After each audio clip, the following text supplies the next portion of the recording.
Okay. Good morning, everybody. Welcome to Riga, and welcome also to the ETIS gathering. And as you see, it's the 35th year of the existence we celebrate during the gathering. I think 1991 was a different era we lived in, with probably more optimism than what we're facing today. But we want to keep the mood elevator up, but we also want to avoid to sleepwalk and to wake up in a Europe which has its challenges.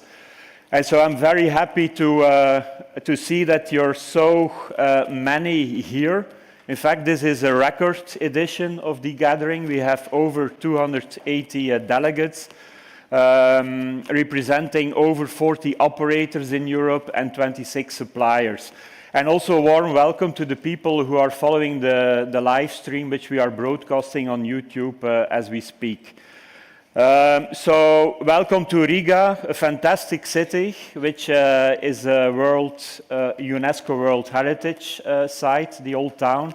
And why it earns that distinction, we'll find out tonight. But Riga, of course, is also situated at the eastern part of Europe. And as we know, coming back to the era we live in, this is a unique position. And resilience is the theme of the gathering. How can we reinvent resilience in the telecom sector? And resilience is something very different from what it used to be. Resilience used to be traditionally about uptime, expressed in a number of nines. It used to be about redundancy, disaster recovery. But now resilience is far more than that. It is strategic. It is geopolitical, it is economic, and it is increasingly also societal topic. And why that is, we will explore during the next 2 days. Before we started to make the agendas of the working groups, which will start to meet after the keynote speakers, we did a survey with all of you, and there were 3 priorities coming out of that survey. No surprise, AI was the biggest priority, number 1. But AI is still in its infancy in the telecom sector, perhaps not as much present yet as in other industries in Europe. And so we really want to move now from pilots, proof of concepts, to an enterprise transformation, where the business processes of the telecom operators will be transformed thanks to AI. So it's all about agentic AI, AI networks. It's more than the buzzword we read in the media, of course. Now, looking at the situation in Europe, Europe and the European Commission has their coordination plan to catch up on AI. But if we are really serious about it, then you can wonder why the investments are what they are at this moment in Europe. You see that in 26, and this is based on all public announcements made, Europe will still only invest 10% of what the US is investing in AI, and Asia is somewhere in the middle. Reinventing resilience means that we have to become digital sovereign in Europe, that we have to make sure that the telecom infrastructure is really in practice a critical infrastructure, that we face hybrid threats and that we can face virtual but unfortunately also physical wars. We need to be ready for quantum technology. We need to become energy resilient. I think the Strait of Hormuz is in the news every day, and depending on the last tweet of Mr. Trump, the situation changes, so it's going up and down like a yo-yo. But I think it's important that also the energy resilience is being considered as a top priority in Europe.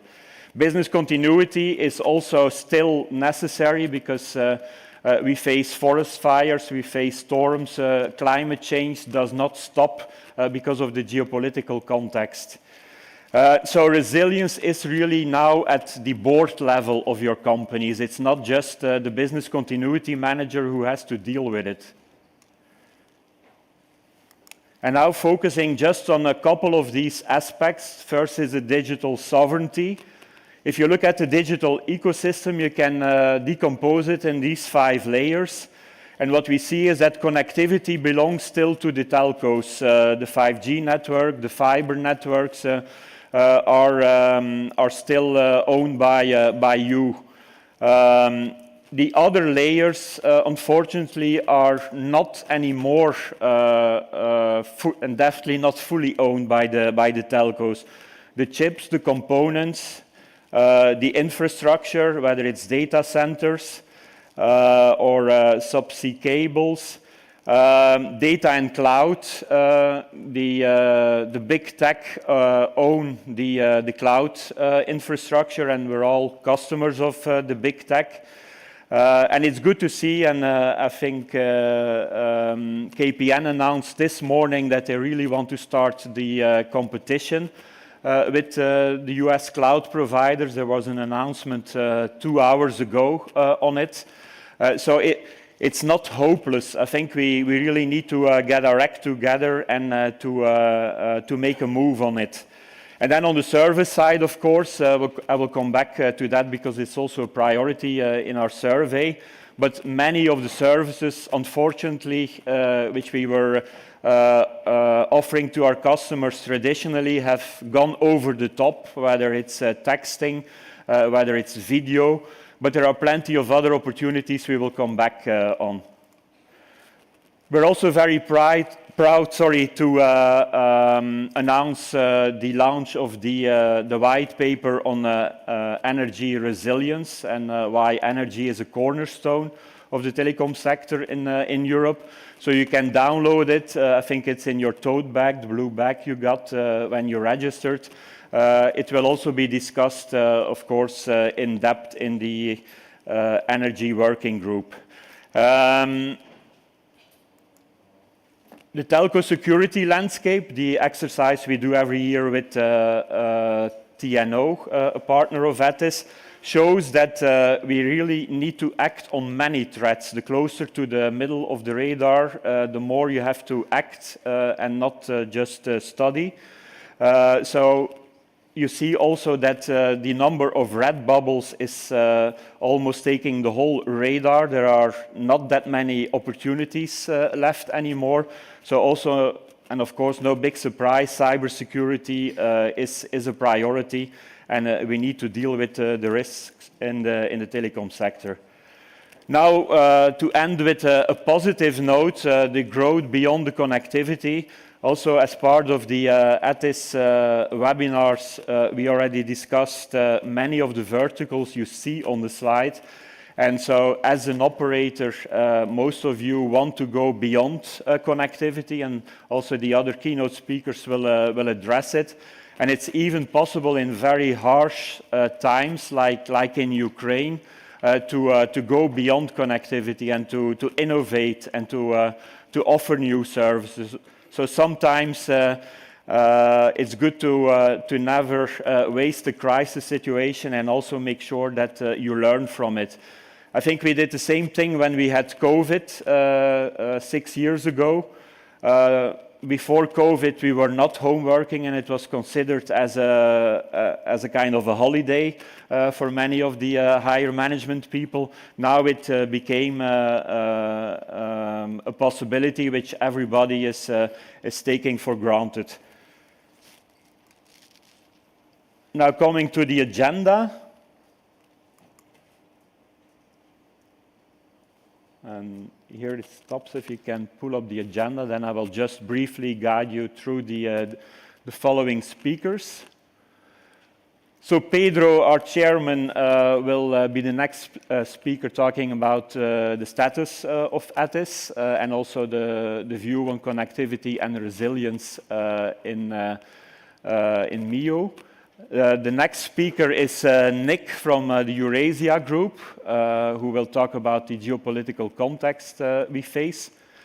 The next speaker is, I think, Dmitrijs, from TED, who will talk about how they face already resilience being at the European Frontline.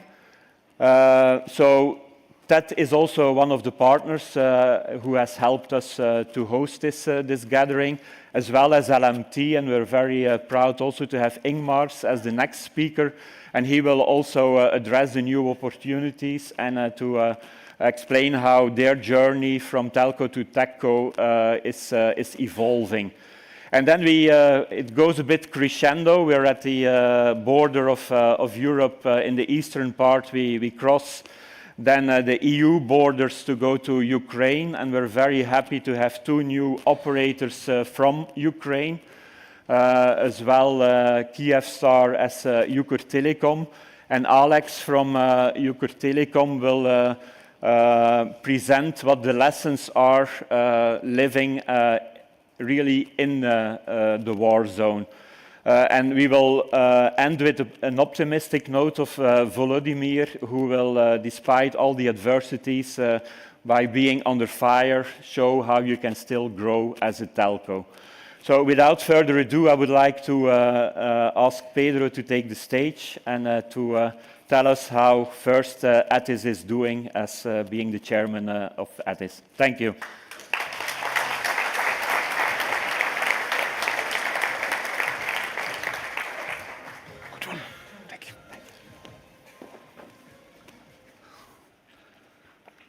Good morning, everyone. It's a pleasure to be here again with you. Not only a pleasure, but an honor. And thank you for coming. Good morning, everybody online as well.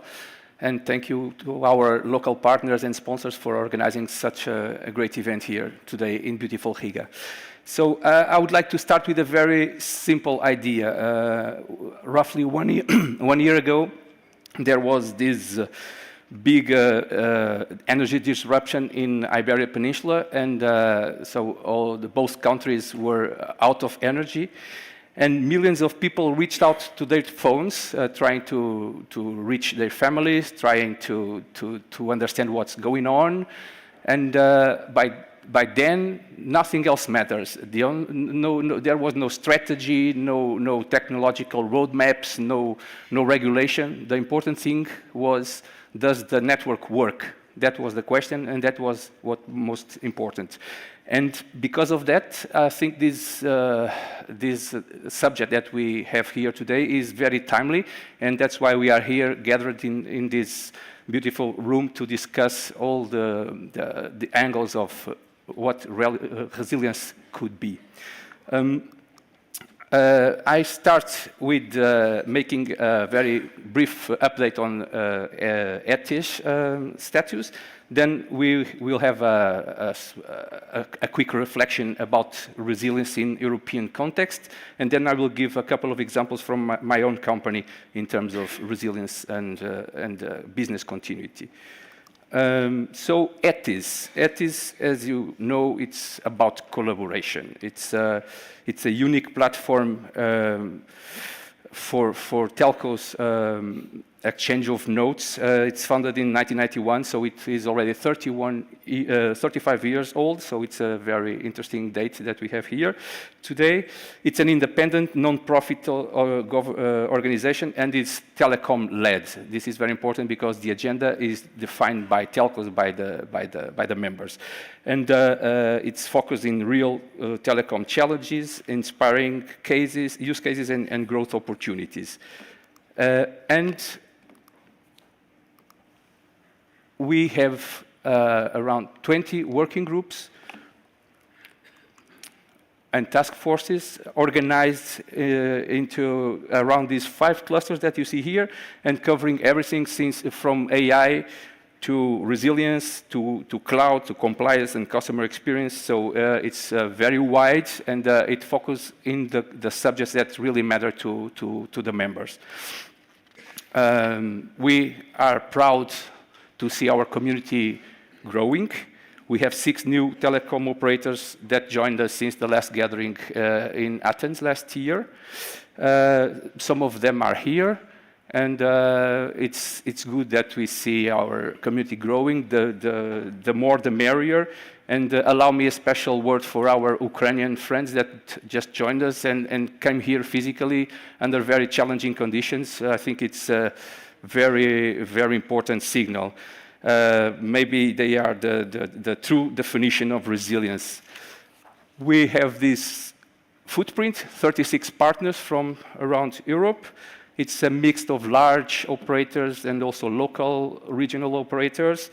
But the key value is not the size. The key value comes from the experience that we share and the learnings that we bring home from our meetings. We also have 7 new supporting partners, which I also welcome. So the community is really getting stronger and stronger. And this is about strategic exchanges and about sharing experiences that make difference in our day-to-day business and operations. So this is the update that I wanted to make. And I also would like to use these very known slides to say that we are not only a network of telcos, we are a network of resilience. We do resilience because we bring our learnings and our experiences, and we grow and get more resilience after each conversation that we have among us. Now I would move to the European regulatory scene. I think this slide really shows the value that resilience and cybersecurity have in the European agenda. It's a very complex and evolving framework. It's difficult to navigate all these, these 8 regulations that I put here in these slides. They are the main ones, but there are still even more. But what is interesting here is to see that there is horizontal regulations, sector-specific regulations, and even regulations that are addressing other sectors, like DORA, for example, which also impact in telecoms. So this is really a complex environment, and besides all the operational difficulties and all the business preoccupations that we have in mind, we also have to cope with the regulatory complex system. And what is important is that this fragmented and sometimes overlapping and difficult to navigate framework could be translated into some simplification with some more proportional measures and with better alignment. So in short, we need to make these pieces to work together in a more efficient and coherent way. But this is to exemplify the importance of these topics for Europe. Now, the role of telcos is very well known for societies, for companies, for people. And that's why Connect Europe, another association of telecoms in Europe, suggested Copenhagen Economics to make a study about the contribution that telcos already do to the European resilience, besides the regulations. So we already do a lot, and it's interesting to see that even without the regulations, the resilience and business continuity is part of the DNA of the operators, and we do a lot of stuff, as we will see. In any case, they started to use this European Commission cybersecurity incident taxonomy, which says that there are 5 origins of failures. Those that come from system failures, third-party failures, natural phenomena, human errors, and malicious actions. And we see that incidents, what is more interesting is to see that how these incidents evolve during the last years. And if we look at this breakdown, we see that the system failures are the highest responsible, let's say, remain the largest cause, but external risks are growing fast, and third-party failures and natural events are becoming increasingly significant. As we can see now, if we compare the data from 2022 to 2024, we see that system failures are still the largest cause, but they are decreasing. And third-party failures are up significantly, and natural events are also increasing. So the trend is clear. Risks are shifting beyond our networks. And that means that resilience is no longer just a technical challenge, it's an ecosystem challenge. But there's good news. And if we look at the following slide, the numbers show that, yes, the incidents are increasing, but the impact is decreasing sharply. There are fewer hours lost, faster recovery, and better containment. So despite a more complex and challenging environment, resilience is actually improving, and these are the good news. And also going to the good note that you, and positive note that Wim was mentioning, I think we should be somehow satisfied with the response that telcos have to the threats. So the main takeaways of the study are these ones. I think that first, the study acknowledges the important role that telecoms have as the backbone of our society, so everything depends on telcos. Second, the risk landscape is broad and evolving, as we've seen. It goes far beyond cyber attacks and increasingly includes external factors. Third, operators are already taking action, both on prevention and also on response. They are detecting threats, building redundancy, and preparing for recovery. Fourth, this comes at a significant and growing cost. So all these efforts cost money, cost engagement, and it's never too much, the investment that we need to do in these areas. And that's why that as policy advises, the study suggests that there should be a support for investment, for example, through regulation and simplification of the regulation, or streamlining the regulation, so not imposing so much burden to the operators from one side, and from another one, for example, in terms of the new DNA that is now being discussed in the Parliament and in the Council. There should be ways to make it more investment friendly, in order to not to have so much burden in terms of resilience for operators. So let us invest some in other areas, such as networks and services, etc. And finally, also the skills is very important, and the European must invest in skills in order to overcome the gap that currently exists. Now, I would move very quickly to Meyer example. So this is just to show that Meyer is not just an operator, is an infrastructure operator. We have lots of infrastructures, from submarine cables to satellite to terrestrial networks, etc. So we have, for us, resilience is even really more important because of all these infrastructure that we have, but at the same time, these infrastructures mean that we also have alternative routes and some more capabilities to be resilient, and business continuity. For example, the satellites would help us in this objective. Resilience is, as I said, part of our DNA. It's very important. That's why we invested a lot on it. We have teams working 24/7 on this, and we achieved business continuity ISO certification, which is a signal that we take this very seriously. And now I come with two examples of resilience and of incidents that were the perfect stage for us to test our resilience. The first one, everybody knows, it was 1 year ago, the Iberian energy blackout. It was impressive. The system was put under extreme stress. The network remained operational, and that happened because of our investments in infrastructure, in new batteries, lithium-based batteries. We had this FUDOC famous project in Meyer that through which we renewed our base stations, and we took away the legacy systems and put new high-power batteries that made the difference during the blackout.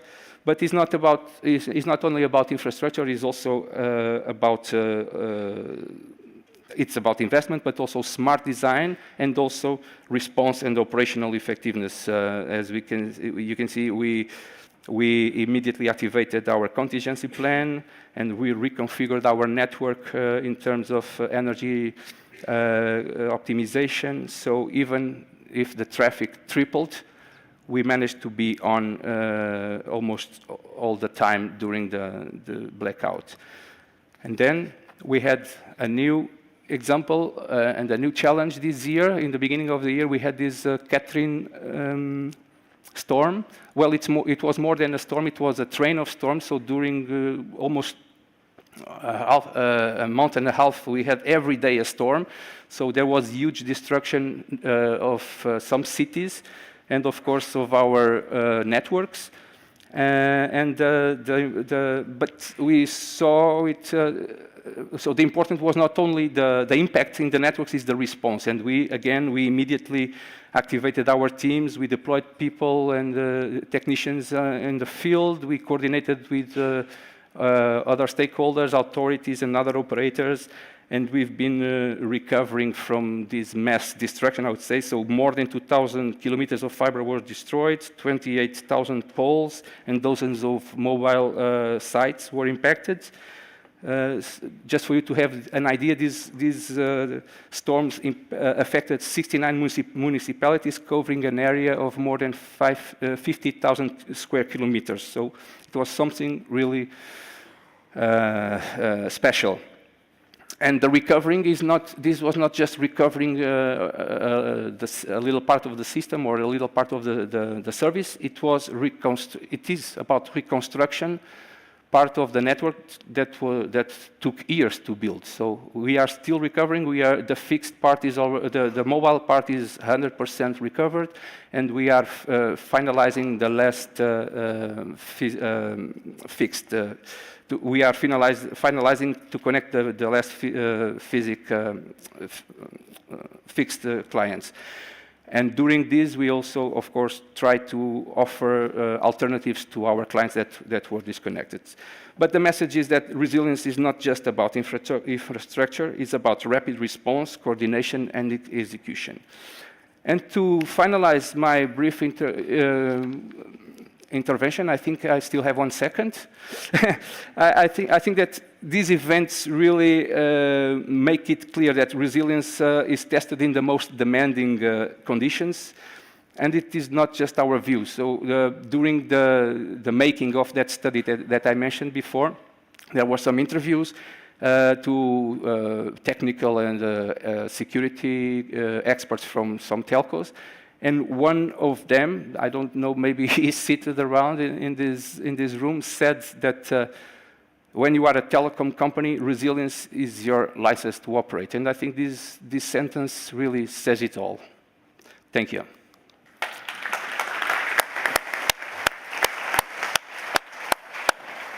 Thank you.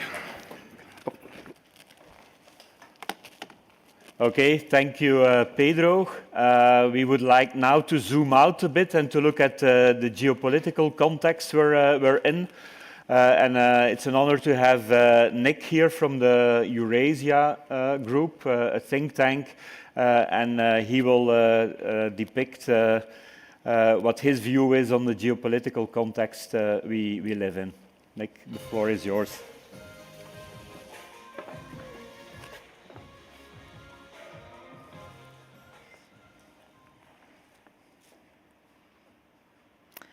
Hi, everyone. Thanks very much to Wim for the introduction, and it's a pleasure to be here in Riga. So as the screen says, I'm a senior analyst at Eurasia Group. We are a geopolitical advisory firm. We advise investors and businesses on how geopolitics affects markets, supply chains, the business environment. Eurasia Group was set up by a political scientist called Ian Bremmer back in 1998. He correctly predicted that geopolitics was going to shape markets in the future. So I was particularly pleased when Wim kindly invited me to come and speak to you about geopolitics and how that relates to telecoms. Especially, I'm very happy that we're in Riga. I think it's really nice when the location of the conference sets the tone, and certainly being in Riga, that really does that. We're on the front line between Europe and Russia. And more generally, I always find that Eastern European people naturally get geopolitics. They don't need a fancy geopolitical consultancy to explain to them that geopolitics matters. The history of this part of the world means that Eastern European people really feel it in their bones, it's in their DNA. Also for me, geopolitics is a personal matter, not just political. My wife is from Ukraine, her family had to flee early on in the war. Before joining Eurasia Group, I was a British diplomat working on Brexit. I joined Eurasia Group just a month before the full-scale invasion started. And since then, the geopolitical environment has only deteriorated further. Trump's back, the transatlantic relationship is hanging by a thread. There's a new axis of authoritarian states on the rise, led by China.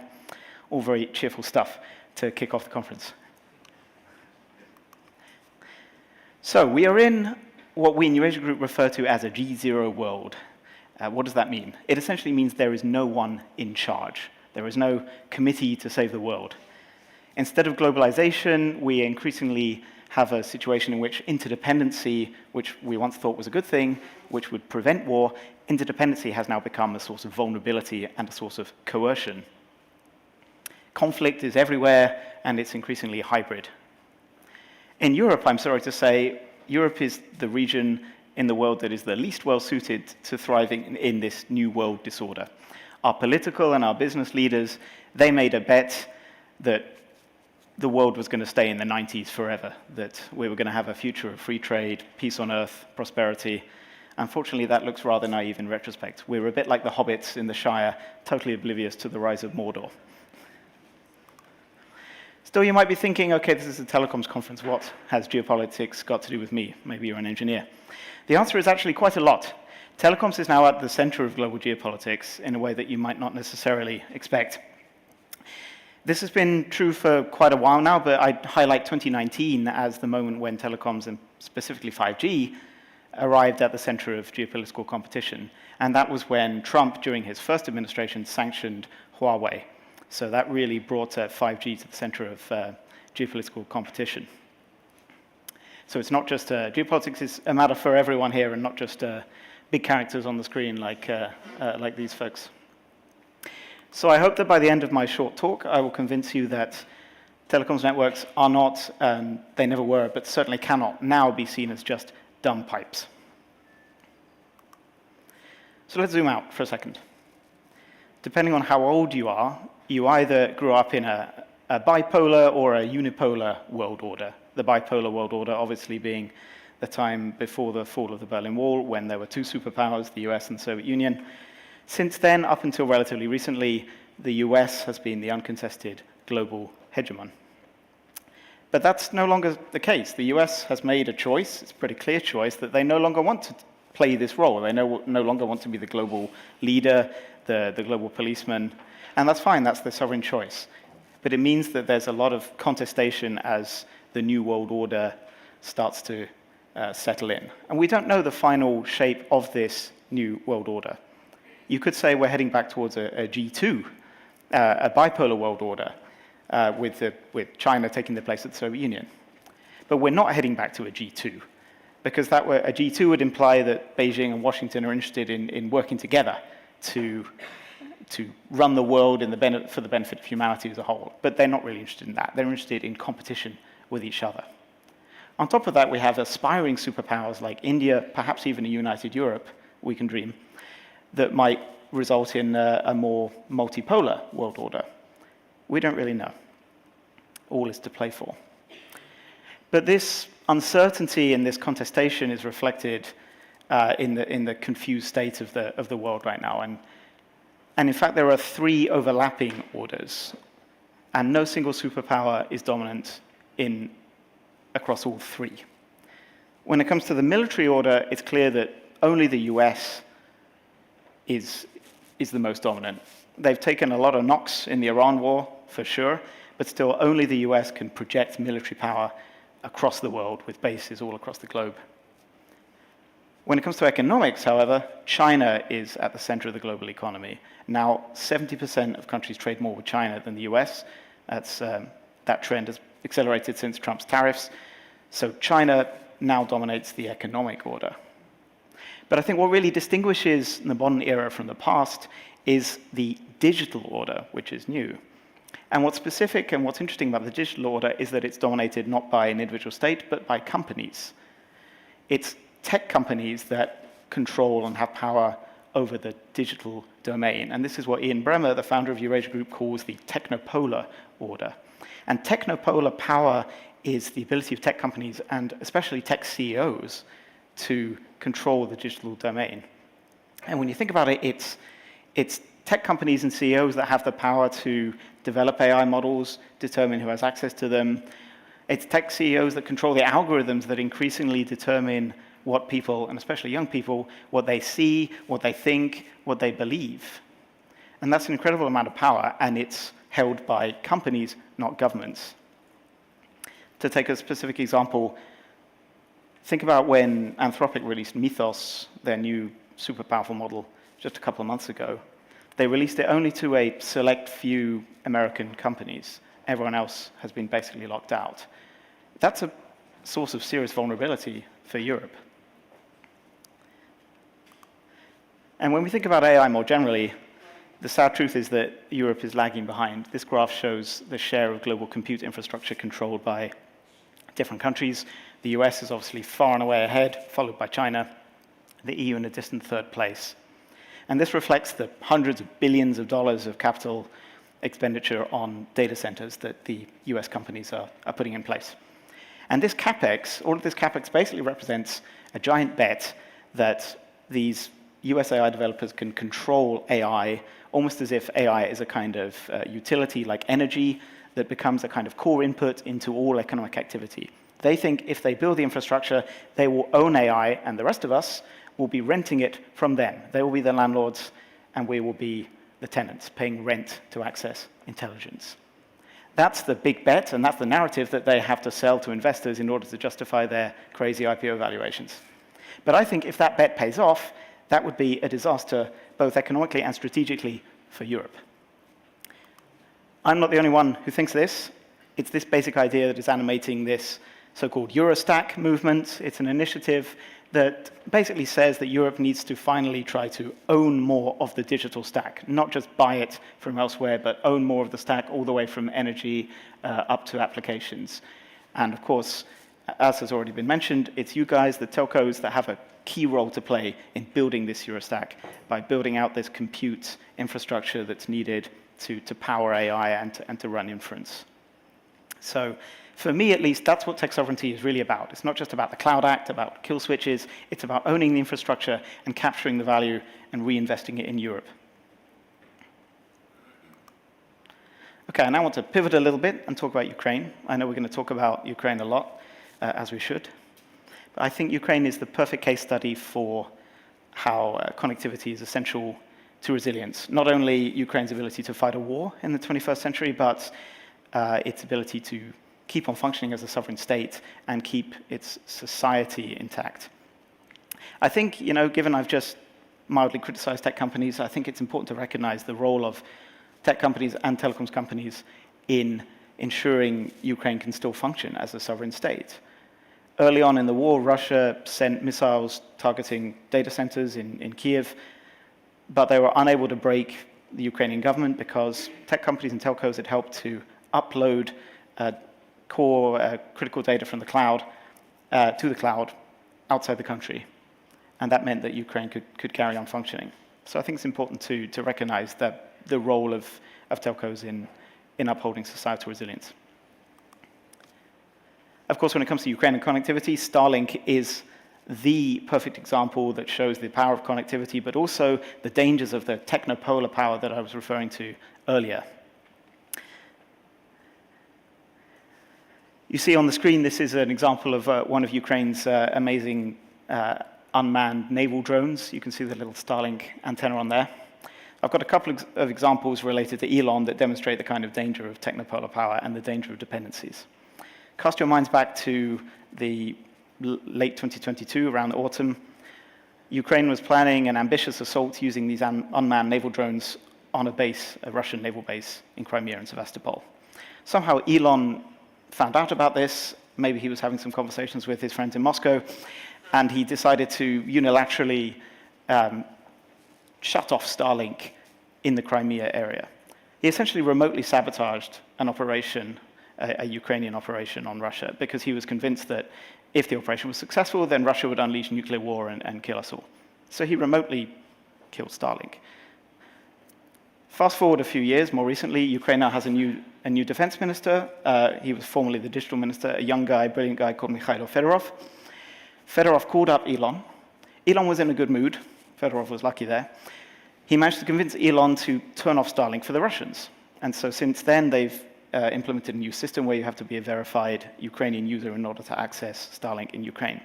And that one phone call and the system that resulted from it has made a serious difference on the front line, because now the Russians can't access Starlink anymore. And this has been one of the factors that has helped Ukraine to turn the war around over the course of 2026 and actually gain some territory back from the Russians. So these two examples really show the dangers of the concentration of power in individual tech CEOs like Elon. Of course, as you all know, the war is not limited to Ukraine. As we've just heard, Russia is escalating its cyber attacks on telco networks, but also on other forms of critical infrastructure, and targeting our democracy itself. And it's not just Russia, of course, but also China, which is the biggest source of cyber attacks. So the war is not contained to Ukraine in any way.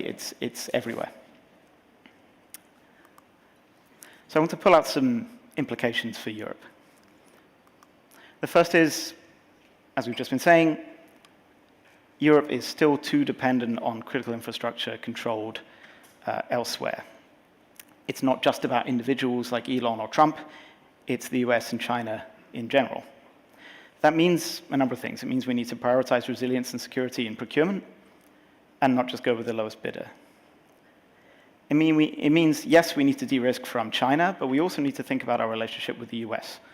Because the truth is that even if the Democrats come back, the US is structurally less invested in Europe compared to the past.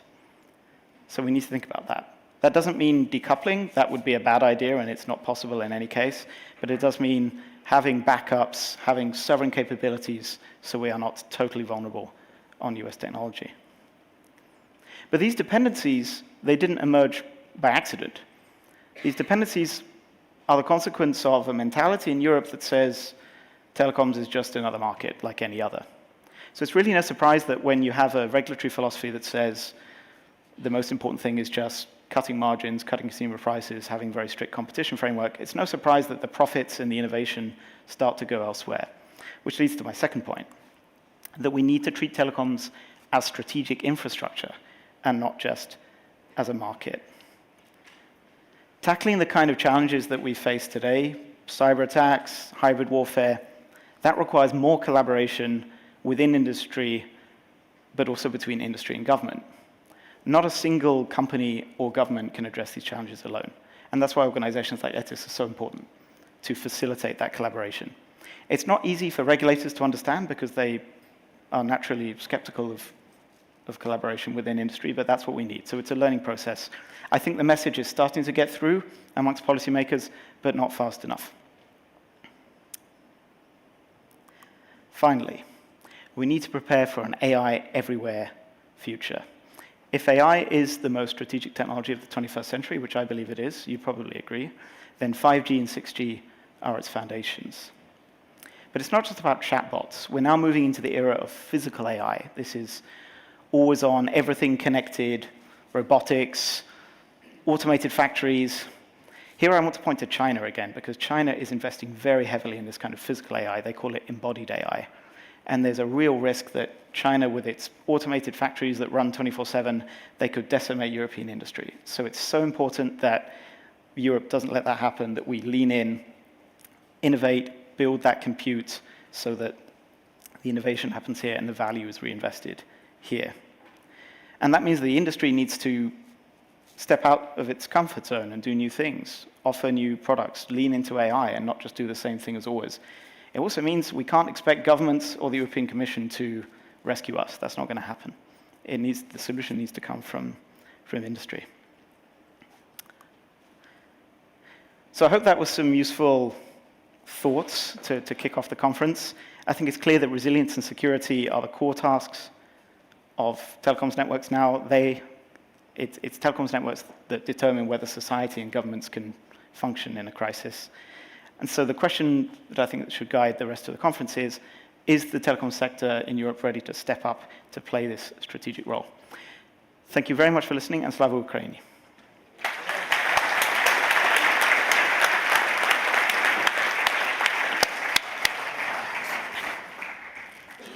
Okay, thank you, Nick, for the inspiring zoom out in the geopolitical context. Now we want to zoom in, first on Latvia, where we are now for 2 days, and then we want to zoom in on Ukraine. So it's my honor now to give the floor to Dmitrijs, who is CTO of TET. He's also part of the management board and the council of ETIS, and he will depict on how resilience is being looked at close to the borderline. Thank you.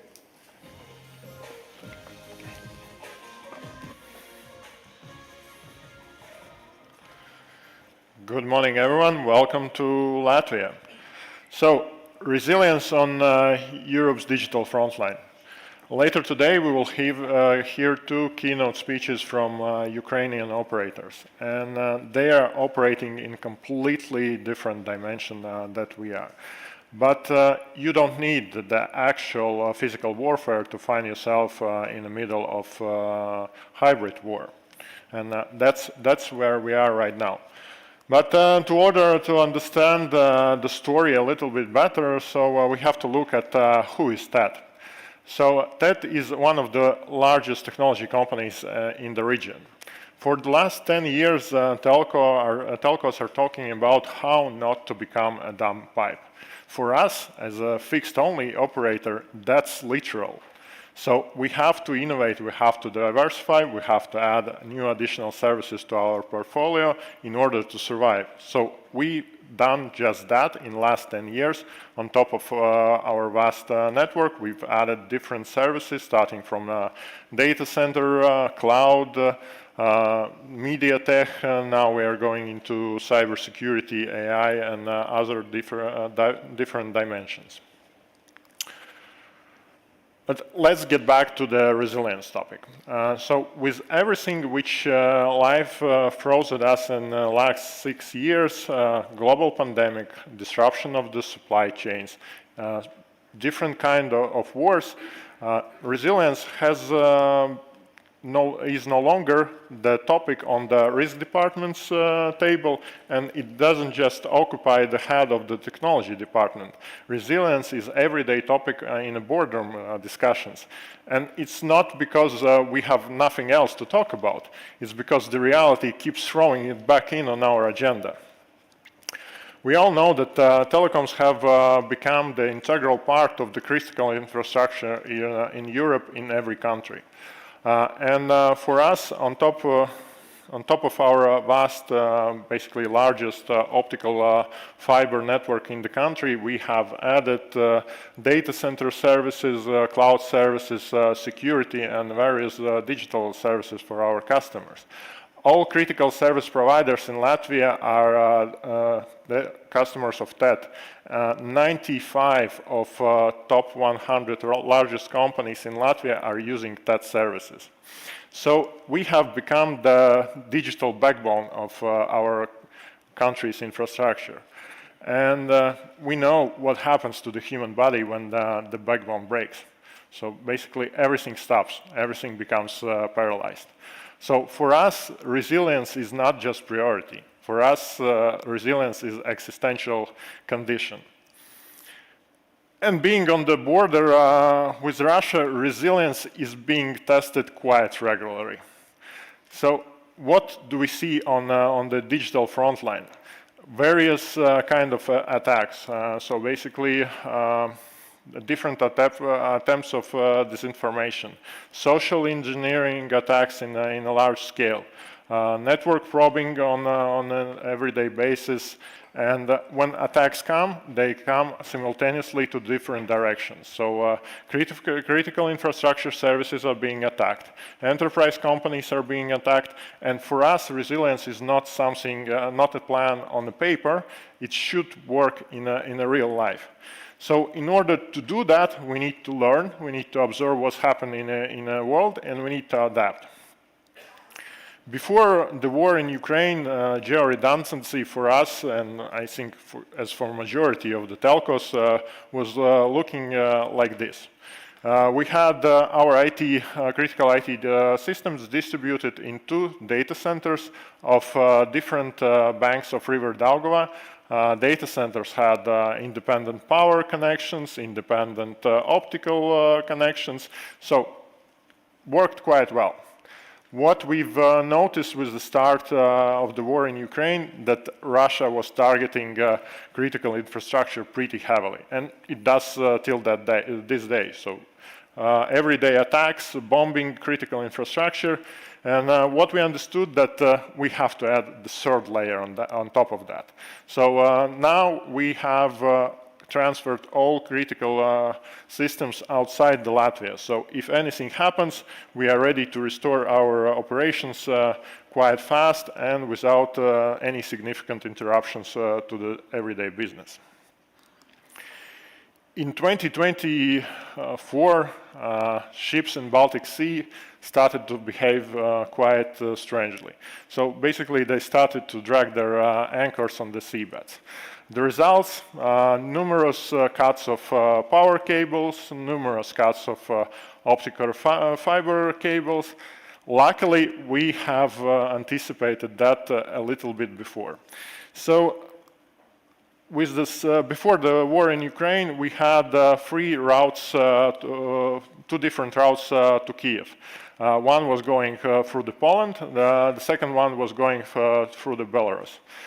In the first days of the full-scale invasion in Ukraine, the route through the Belarus disappeared. Magic. And it was restored only 6 months after the invasion started.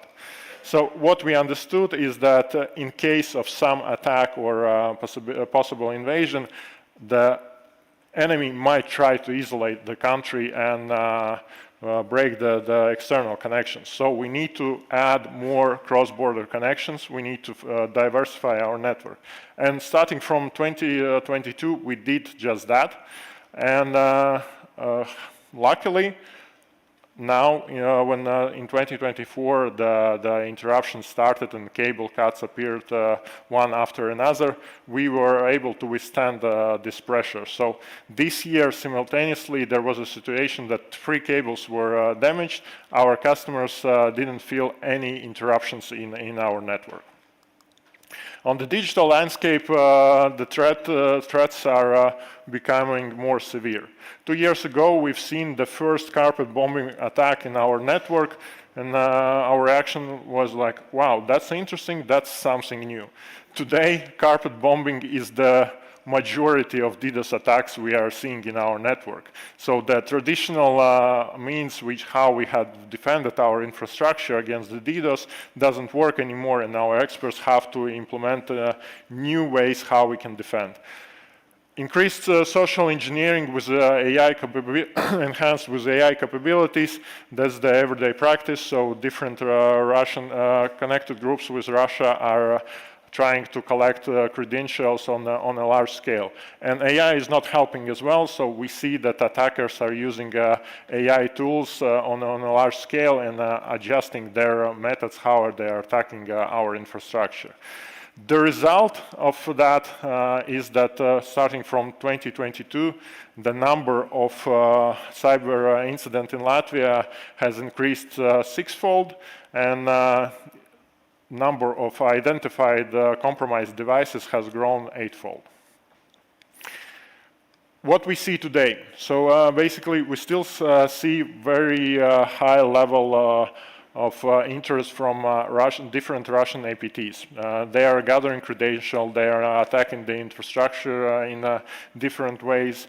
One of the most prominent APTs, Russian-sponsored cyber groups, is scanning for the vulnerabilities in our edge devices, so basically scanning for the possible target in different critical infrastructure points. And on top of that, we see that some artifacts from China operations are present as well. One of the examples that Europe is not ready to act on cyber threats which are presented and thrown at us. So there is a company, Stark Industries Solutions Limited, established February 10, 2022. Quite close to the date when Russia launched its full-scale invasion.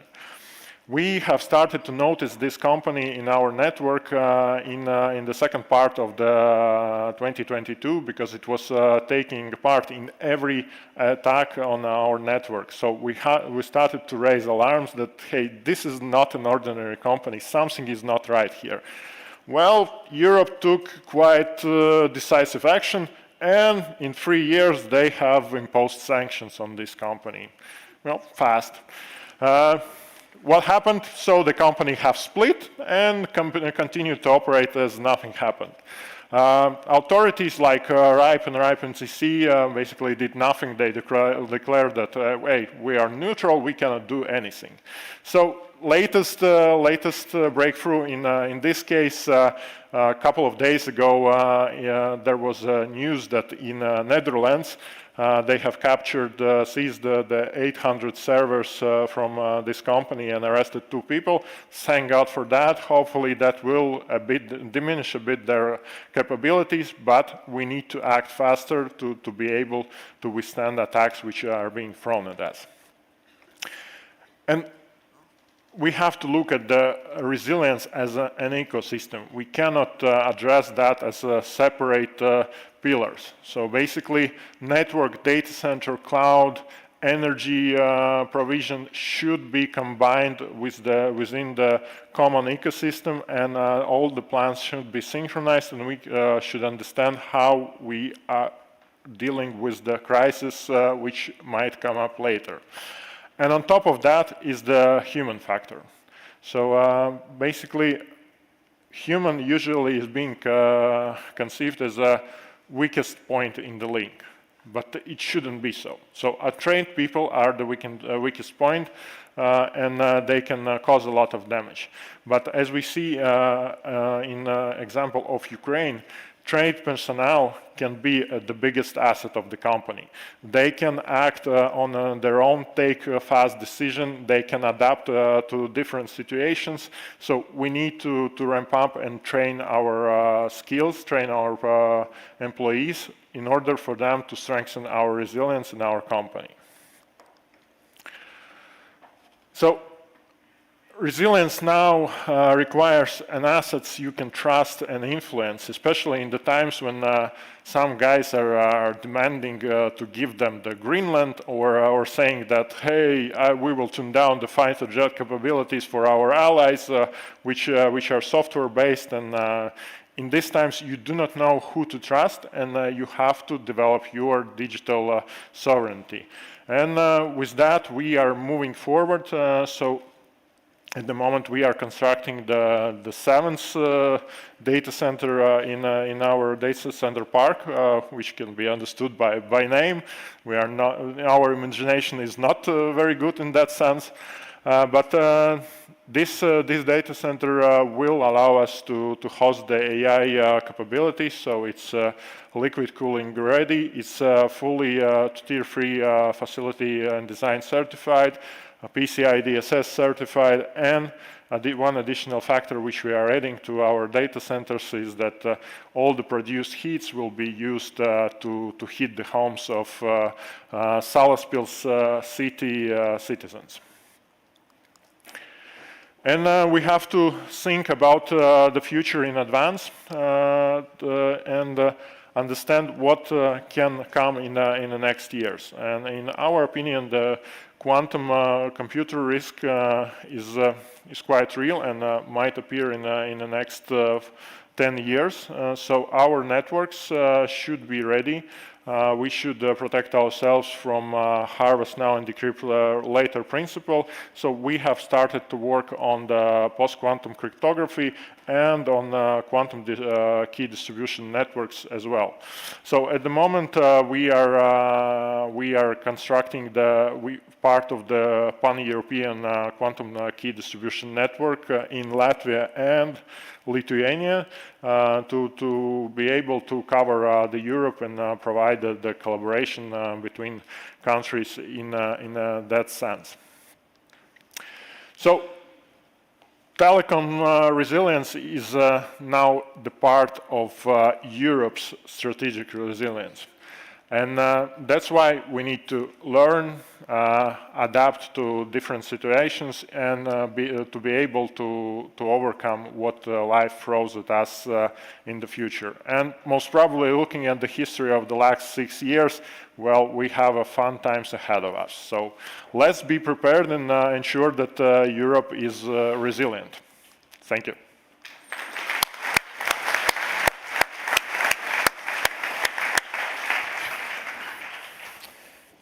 Thank you, Dmitrijs. Now we stay in Latvia, and as already said, despite adverse conditions, there is innovation possible. And we're very happy to have the Chief Marketing Officer, Ingmārs, here from LMT, the other Latvian operator hosting our gathering, to explain how they grew from a telco to techco company. Thank you. Thank you.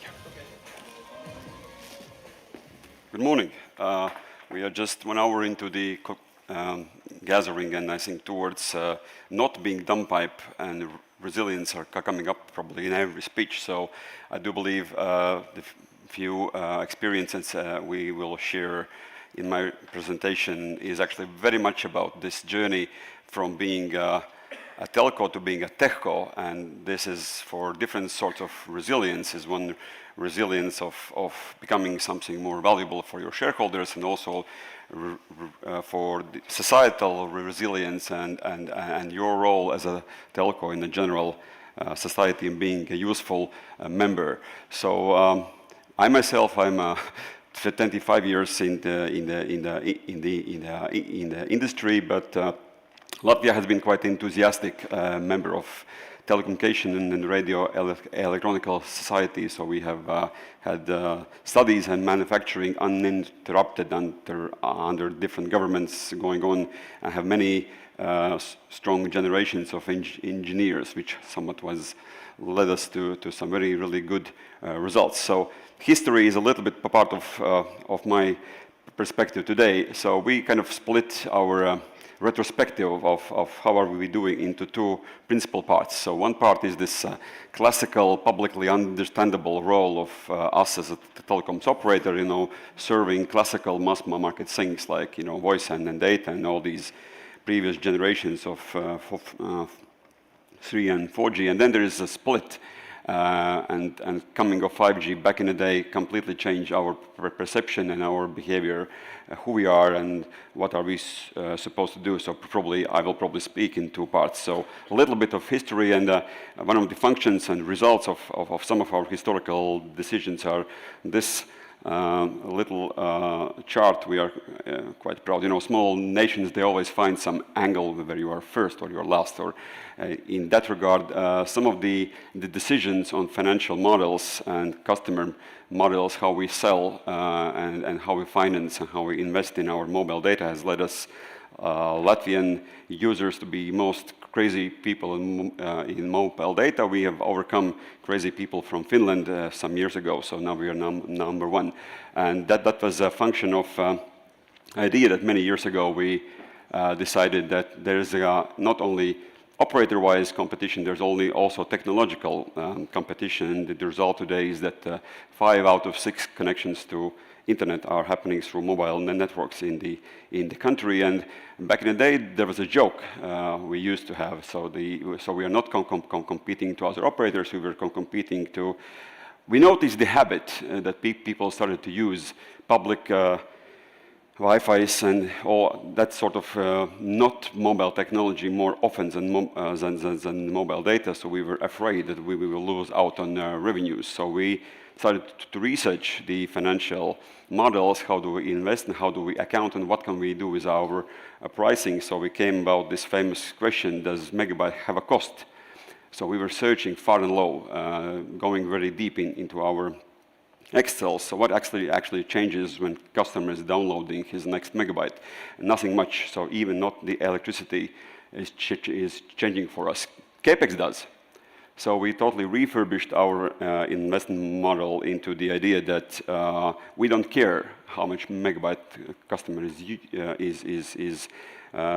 using. We only care about network congestion, which came us. So we came to this magical formula that links together network investment and customer experience, and all our tarification model came along with that. And also one more thing is we also noticed that you and us and we all together are rather arrogant companies. So we're so big and there are so many customers that the classical telco is like a totalitarian state. And you know, how many megabytes are you going to use this month? And all that sort of discussion and punishing customers for breaking agreements and all doing that all sort of stuff. So we tried. It's not so easy to go away from this because we have this natural instinct to be big and like this. But we slowly stepped out of this lifestyle and venture into unlimited everything and venture into not punishing customers for leaving us and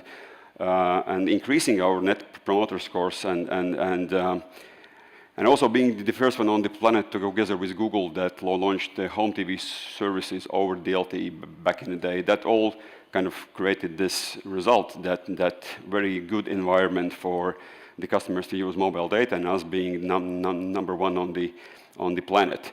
This picture also, this is a big picture of customer orientation. That's how it looks. We decided, again, some years ago, that we will not abandon the customer at the darkest moment when his phone is broken. So we didn't outsource all the repair people. Instead, we actually bought many more companies. We have gathered and over the Baltics, all the small shops that are doing soldering and electronical repairs. So we are the biggest repair and refurbishing capacity in the Baltics, which gave us a very interesting new skill. Not only we not abandoned our customers, we also found this as a great function for our customer financing, and so we can now these days let the customer come to our shop, take some new phone, use it as long as he wants, come back, leave it, take the next new phone, and we are happy about it. So because that gives us an opportunity to sell this phone 2 or 3 times, and in turn, our handset sales generate 30% margin, which is also a great success, which slowly leads us into and gets us closer to this new era of 5G way of thinking. One more thing we have learned over the years is that you have to have friends, which is not a natural idea for a telco operator, because again, you're self-sufficient and rich, so you probably don't need anybody, right? But as times change, you probably need friends. So one of the friends we found just next doors, the biggest manufacturer of radio electronics, Microtech, and again, function of many generations of engineers in our country, lives next door. And before Trump's first term, we We didn't need Trump to tell us that you probably should not be using China Communist Party gear in your network or in your or selling this to your customers. So we went together and created this product that was this is a 3G and 4G and 5G router for our customers, which is not made in China, and competitive, and that does kind of, and you can actually see this, and you can meet great people of MikroTik just around the corner today here in this gathering. So happy joint project that gave us the inspiration to this next era, because when 5G came around, everything was very glory and beautiful, but no one could explain us why would you need a 5G? Because normal human being does not need a 5G, because the 4G speeds, back in the day went over 100 megabits per second, so no customer can distinguish the difference when either he is using 4G or 5G. So why would you need a 5G? And always the answer was like, in 10 years you will, do this and that, and flying cars, and that's sort of bullshit. And so we were, what do you do?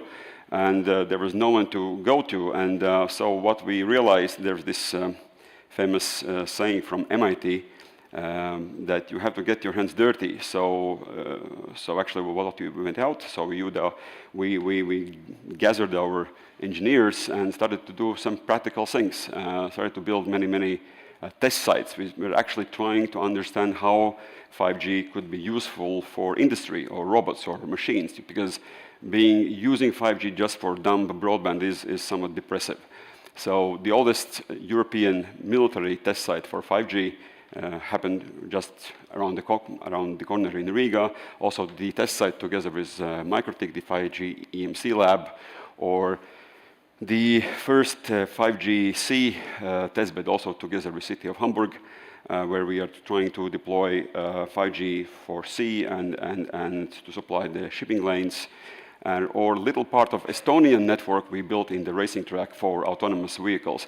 All these activities actually helped us to make new friends together with customers and startups to try to devise something useful out of 5G. It also changed the company, because classically telcos they cut costs. That's our habit, cut costs. That's how we spend our life. And there is something else. You can also buy some other companies, because we are big and rich, that we can do. And there's a third way. It's pretty unusual and hard. You can actually change. You could create something from nothing. It's not so easy. And one of the things you have to do, you have to delegate authority. And because the classical form of telco management cannot partake in all those new businesses and new business verticals. This is something we did.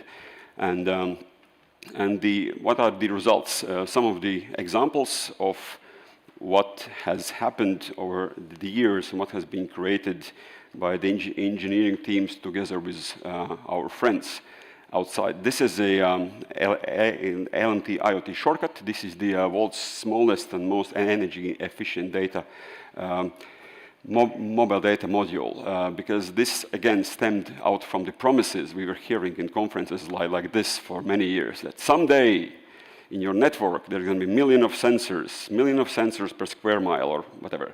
It never happened because it's not so easy for you as an operator to actually buy a sensor that normally operates in mobile network. So we are trying to, going to Barcelona's and and looking for that sort of thing. We couldn't find it, so we actually made it ourselves. So the forecastable battery life for this module is 10.2 years, so it's most energy efficient. It's the smallest. It works in any network on the planet, and we are happy to. There's the first wave of very small and strange first wave of customers, starting from boats, dog collars, and whatnot. We went to T-Mobile in the United States. We realized they also haven't solved this puzzle, and so we are expecting T-Mobile to be our next wave of customers, and we are the first company that signed the agreement with your European Space Agency, and within a year we will be able to link this module to satellites, and also so go beyond the physical borders of mobile mobile networks. Second example is, of course, you can't escape this being here, of course, very, very much into defense. Some 8 years ago, in a dark November night, we were approached by representatives of National Guards. They asked us to lend them 20 used phones. We said, well, you know, why not? Can you explain why? And they, back in the day, they were trying to use some of Ukrainian experience and use, because every soldier has his smartphone. And back in the day, that was a great idea that you could use this as a communications and command and control instrument. And of course, things have moved on since, but thanks to our cooperation with National Armed Forces and the NATO, so we built the oldest 5G military test site in our camp in Adaži. Nokia and Ericsson live peacefully side by side in our premises, and largest NATO digital experimentation every year is happening here with us. Also this year, largest drone fight of 1,000 drones battling red team and blue team will be happening within our testbed, and it was very instrumental into formalizing 5G as a standard for military communications, STANAG 5665, and we are quite proud of this achievement. And that also has been profitable in that sense that, of course, particularly for small countries, armies and ministries, cannot win wars on their own. In Latvia, we have the idea of comprehensive defense, so that everybody has to take part. So we've been building LMT defense as a separate business unit, which of course started from communications, learning a lot from Ukrainian experience, but going over to today we are having the biggest team for command and control system integration. We are helping our armed forces to integrate communications in their physical hardware and all that sort of thing. And very instrumental to this was, again, making new friends outside of Latvia, using a zillion of instruments, and particularly European Defense Fund as a way how to make new friends and also how to finance your research. I have to say, we do not meet too many operators there. I think that's a pity. I think this is something you should probably look into there. Europe is being attacked by China, Russia, United States. Everybody is trying to make fun of Europe, but Europe has, that's the greatest place to be probably on the planet at this moment, and Europe has a lot of money to invest in companies that would like to build some muscle. And I think that this is exactly a great place for the operators to be, because in the sense of digital capacity, I think we have something to bring to the table. So summing this all up, when we try to explain ourselves, what exactly are we doing? So of course we are, in our heart, we are still the telco and doing our telco thing, but of course we are combining this with quite aggressive policies for buying new companies and integrating this into our portfolio, and also integrating this habit of creating something from nothing. So this techco approach, I think, engineering culture that resides in each and every of your telecommunication companies is a great place to actually start to build some new value and try to link and make these synergies from this whole team. So that's it. Thank you.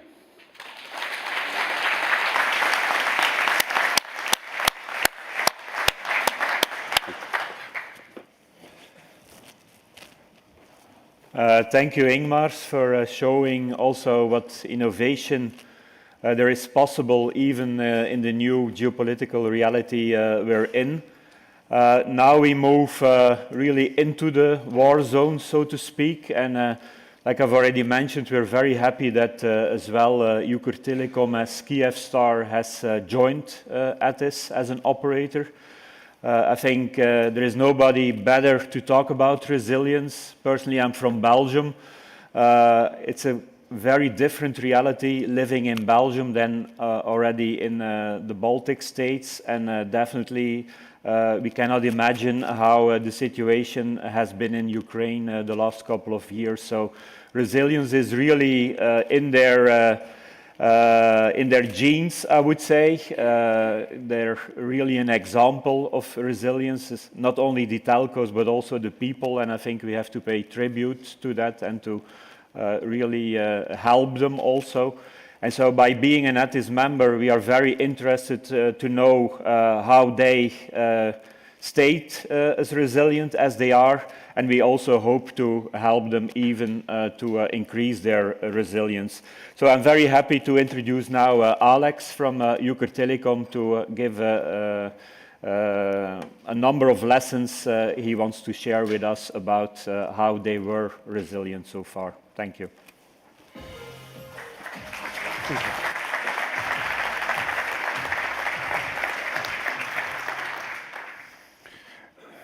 Dear ladies and gentlemen, it's a privilege and honor to be here with you today. I'd like to start with a word of heartfelt gratitude to the organizers and host of the event, ETIS, for bringing us together for this event. I'd like also to extend heartfelt thanks to Latvia and all European Union countries for their unwavering support of Ukraine throughout these 4 years of full-scale war with Russia. Your political, economic, and military assistance has been vital for Ukraine's resilience, and we deeply appreciate it. Ukraine has been fighting for its mere survival and future. And today, all Ukrainians, engineers, technicians, doctors, farmers, and ordinary people are all defending our country in their own way. And we, telecom, IT, and cyber security engineers are part of that defense. In order to get immersed in the context of my presentation, I'd like to take you back to day zero of Russian full-scale invasion. It was 24th of February 2022, when Ukraine was attacked on the front line of 2,500 kilometers.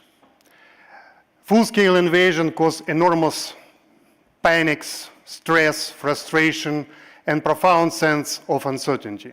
You can see on the photo the morning 24th of February, when thousands of cars are trying to flee Kyiv, stuck in the endless lines, trapped in the endless lines, just trying to survive.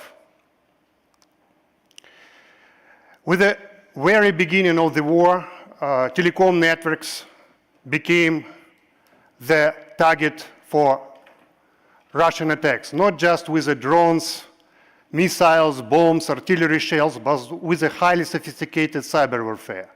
So telecom infrastructure immediately became both the target for enemy's attacks and the lifeline for our citizens. Because in wartime, telecom networks are not just infrastructure and connectivity, convenience, it's a vital part of national defense, security, and resilience. They help coordinate defense forces operation, rescue humans' life, deliver humanitarian aid, ensure societal stability, economic continuity, and keep families together.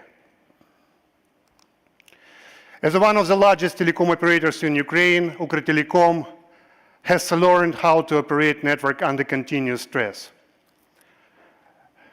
Large-scale missiles and drone attacks, destroyed infrastructure, occupied territories, power outages.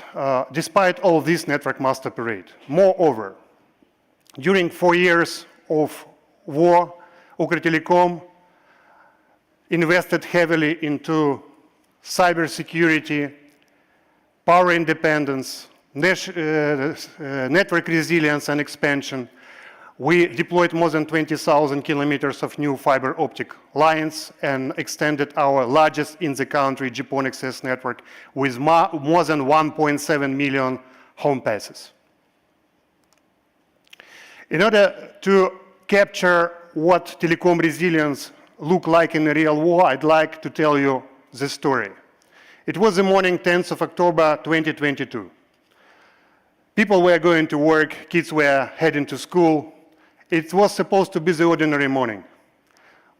But all of a sudden, 2 Russian cruise missiles struck just 50 meters from Ukrtelecom headquarters building and main data center in the very heart of Kyiv. A strong blast wave shattered the windows. Cars burned in the street. Dozens of civilians were killed and injured. Among them, Ukrtelecom employees who were rushing to the office in this morning hour. Inside the building, our network operations center engineers felt the strong shock wave. And they immediately understood it was not an accident. It was a deliberate, destructive attack on critical telecom infrastructure. But instead of running to the shelter, the first thing they did was something else. They checked the operational state of the critical telecom nodes and traffic routes.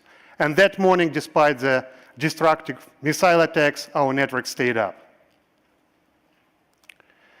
Some other more recent stories which illustrate what resilience looks like and what conditions we have to operate under. Overall, over 4 years of war, just imagine the scale of damage. More than 60 Ukrtelecom buildings were completely destroyed, razed to the ground. More than 300 were seriously damaged, and more than 750 were captured by enemy invading forces. The next lesson is simple but fundamental. Telecom infrastructure must be physically protected. It assumes reinforcing fiber optic lines by burying them deep in the ground or laying them in the underground cable duct. Relocating critical telecom and IT sites to distributed hardened locations, fortified basements or bunkers. Cooperation and teamwork is imperative. After the war began, we immediately tied up ourselves with the government network operations center for telecommunication networks, with the energy grid operations centers, emergency services in the regions, military administrations. We established cooperation procedures with them. During first weeks of war, the 90% of the transport network failures of Ukrtelecom were caused by the cable cuts due to uncoordinated fortification activities. Demining was vastly required before any restoration activity on the newly deoccupied territories. We arranged for curfew logistics for our teams to prevent the friendly fire incidents. One of the most important lessons from Ukraine is that during the times of existential crisis, competitions gives way to cooperation. Ukraine's telecom network resilience became possible due to unprecedented cooperation, teamwork and cooperation between telecom operators. That allowed to compensate for damaged assets and maintain nationwide connectivity. National roaming was introduced within just a few weeks following the full-scale invasion. It helped keep country connected. Let me tell you the simple truth. Nobody can argue. Telecom networks were never built for wartime. Commercial telecom networks are built for efficiency, fast return on investment, scalability, and quality of service. They assume just accidental failures. The war forced us to redesign the network to survive deliberate destruction. Before the war, as you can see in the slide, we have just 2 core nodes located in Kyiv and Dnipro. In the course of the first year of war, we deployed multiple core nodes, each of them able to handle all the traffic in the network. We interconnected all regional center nodes with all core nodes, with our own fiber optic routes, as well as traffic channels shared by other telecom operators. We arranged for the local interconnect at each regional center with other operators for emergency traffic exchange in so-called unauthorized mode. We increased overall capacity of our internet links 4 times.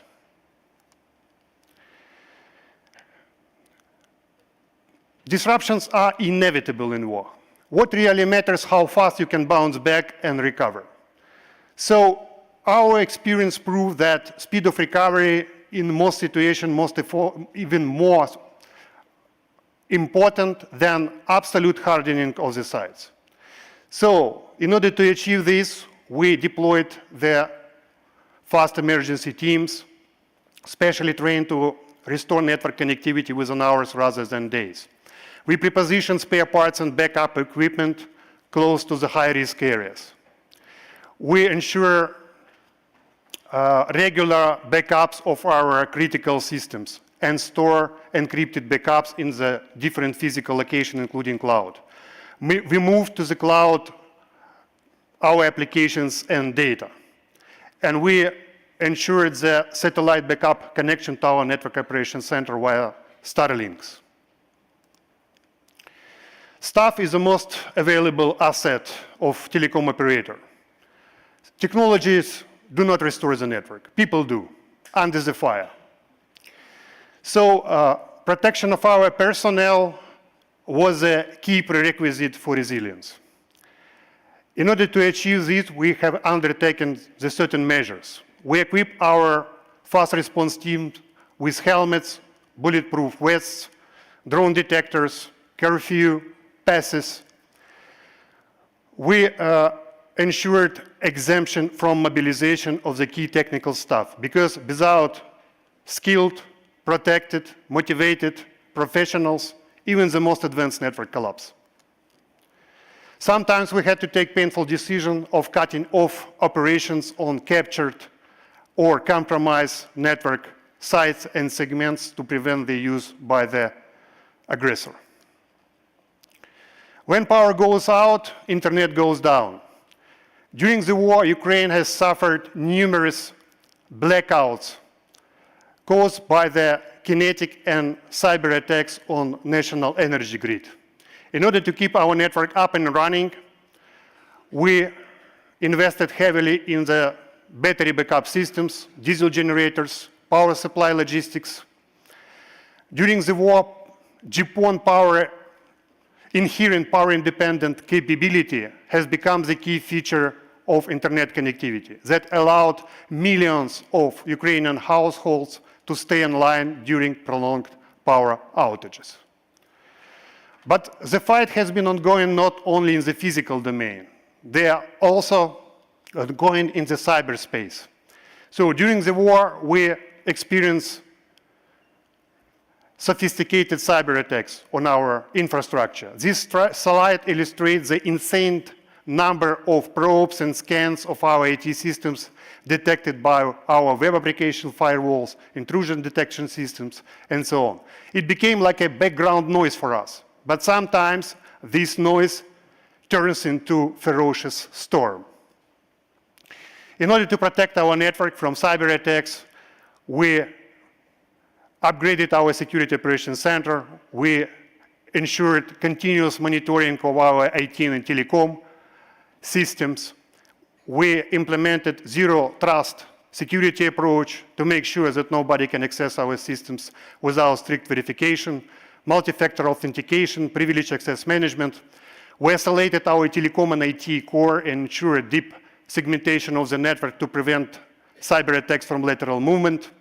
We constantly train our employees on cyber security issues and simulate phishing attacks on our employees' accounts in order to make sure that everybody strictly abides by cyber security hygiene rules. As a conclusion note, I'd like to emphasize resilience should be built during the peacetime, not when the crisis strikes. And resilience is not just a technology. It's a preparation across infrastructure, power, people, processes, and partnerships. And it's a collective efforts and responsibility of entire ecosystem's stakeholders, not just a competitive differentiator of one particular operator. So my final message is this: assume the worst, prepare for it, forge partnerships, and never try to fight this battle alone. Because in time of crisis, staying connected means staying alive. Thank you.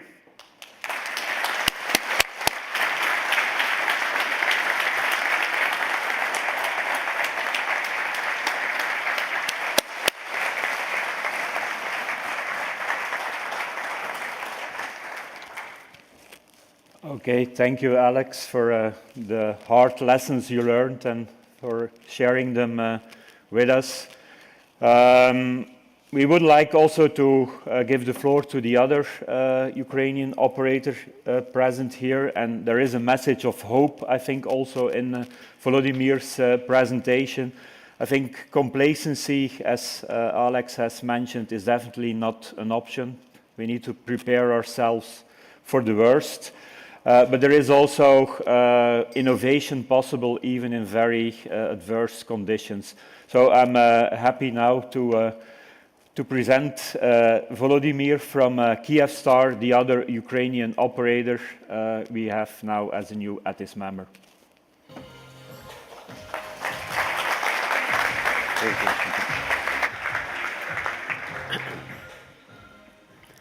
Thank you, Wim, for introduction. Let me ask you the question, how do you remember last winter? Maybe skiing, snowboarding. How do I remember it? I was sitting in my house, working, having the meetings, minus 25 outside, minus 5 inside. Perfect conditions to stay young and healthy. By the way, anybody looking for the house near Kyiv? With a good piece of land and perfect illumination almost every night. Contact me if yes. If seriously, the winter was horrible, as well as last 4.5 years. But we are alive, and we achieved a lot during this time. So I will tell you about it. Before we start, let me introduce what is a Kyivstar in Ukraine.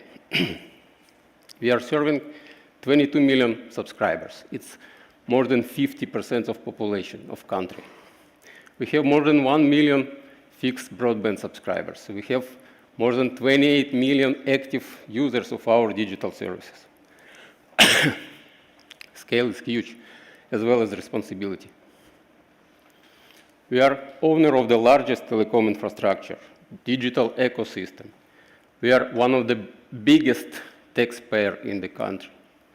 And we are the first fully Ukrainian company listed on NASDAQ in 2025. And all of this done in these 5 years. Since February 2022, we have faced a lot of challenges. Full scale of war, massive destruction of energy infrastructure, telecom infrastructure, countrywide blackouts, economic pressure, lack of resources. But again and again, we are alive. And we have many bright stories in Ukraine, in different sectors, in military tech, in agro, in IT, and in digital services as a Kyivstar.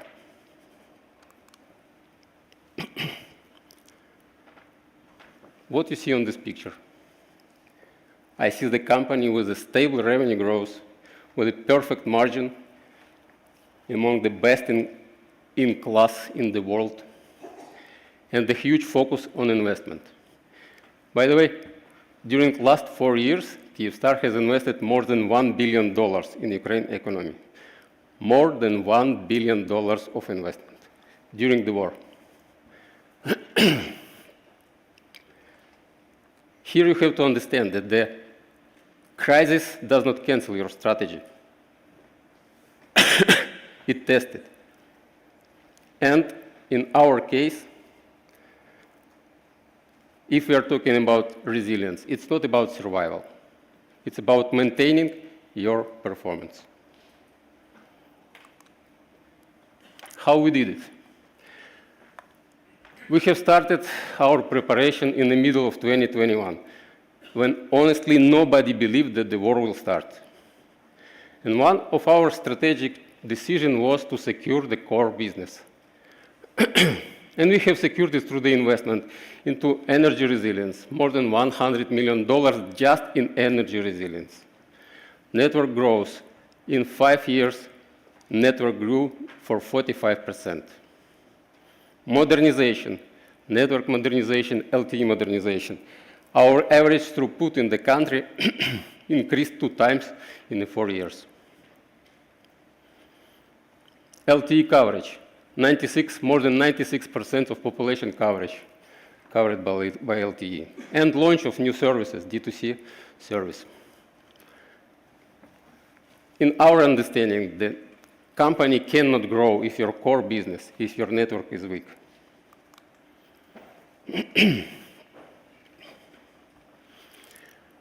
A bit more about energy resilience. 100% of our network is backed up with the batteries or diesel generators.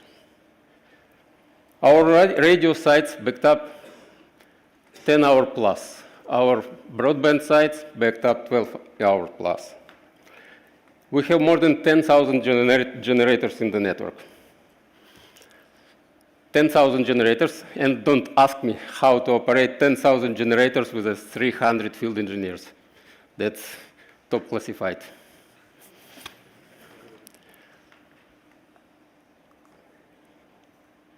One of our energy diversification strategy,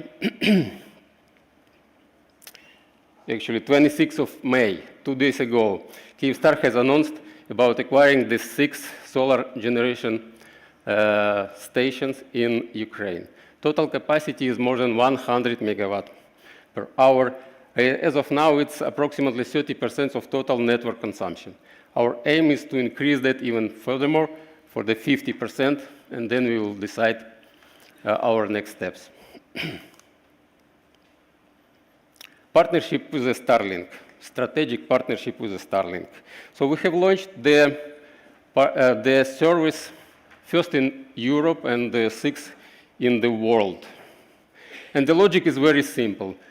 We are in the war, and the network is down, everything can happen. Our subscriber can communicate through the satellite. As of today, every third direct-to-cell subscriber located in Ukraine. Every third subscriber direct-to-cell in the world located in Ukraine. In a very short period, it's less than 1 year.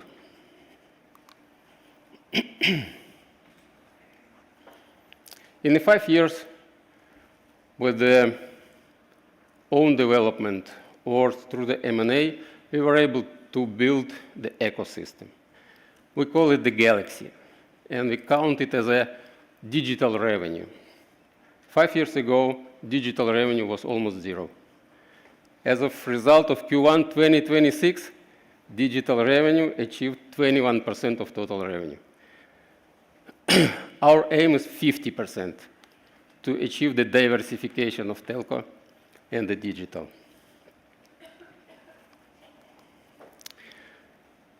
I cannot say that our transformation is finished. No, we are on our way. But what I can say, as of now, we are not a classic telco anymore. We are a digital operator with a telco license. A lot of problems, challenges ahead of us. And I hope the war will end and our results will be even better. But as of now, we are where we are. And I would like to say you one more time, your growth possible even during the war. Thank you very much, and Slava Ukraini.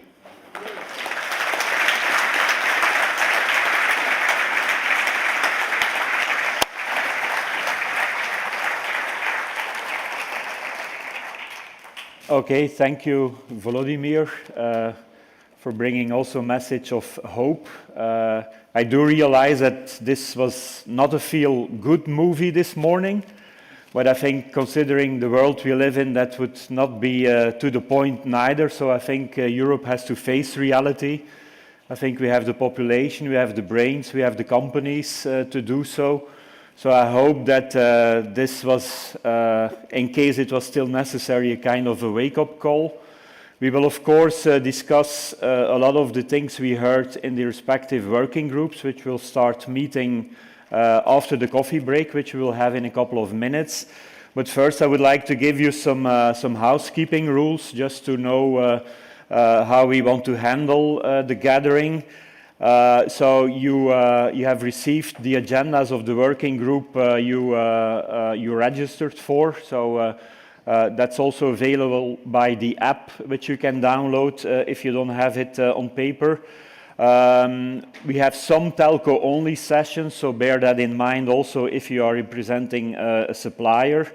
It's also important that you attend the working groups you registered for. We want to keep the level of trust in the working group, so if people are not identified who they are and are just attending working groups, that can hamper the trust level in our meetings.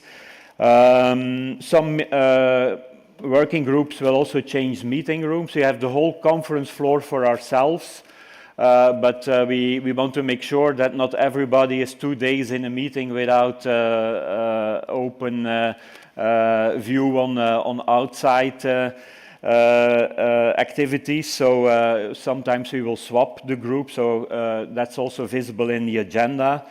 Wear your badge all the time. That's also important. We want to make sure that there are not uninvited guests on the conference floor. There is also some security foreseen who will check it. So please wear it for the 2 full days, also for the activities we will organize. And so the activity for today is the sightseeing tour through the old town of Riga, the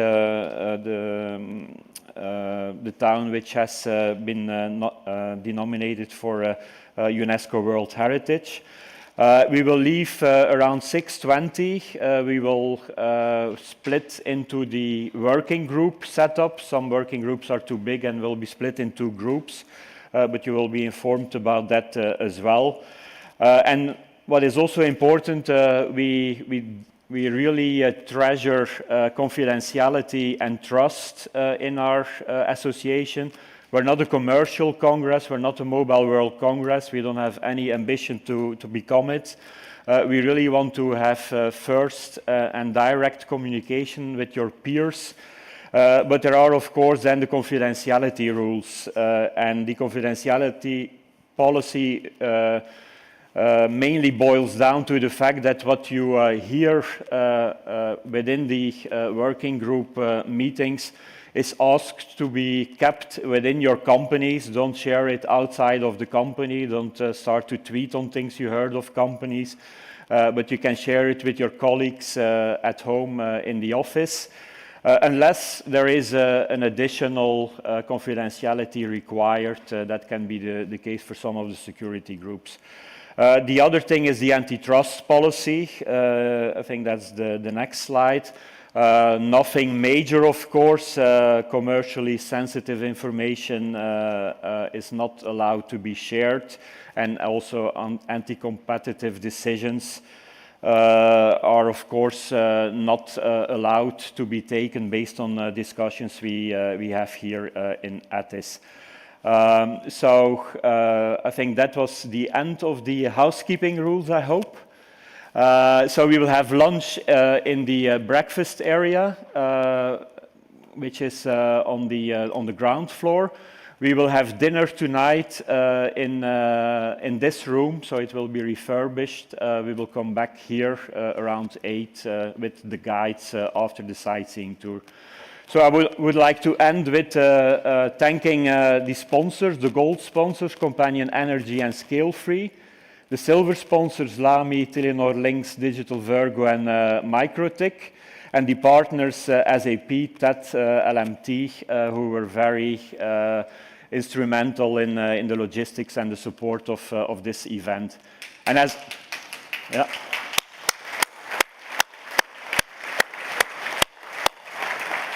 And as a last note, I want to thank my team, Andrea, Ayush, Ruxi, and Anastasia. We're only 5 people organizing this, so it's quite challenging to make agendas for 15 working groups and doing all the other logistics. So a very heartfelt thank you to the 4 people in the team.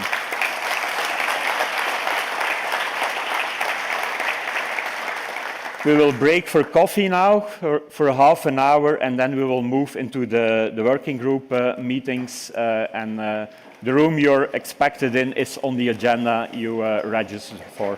Thank you.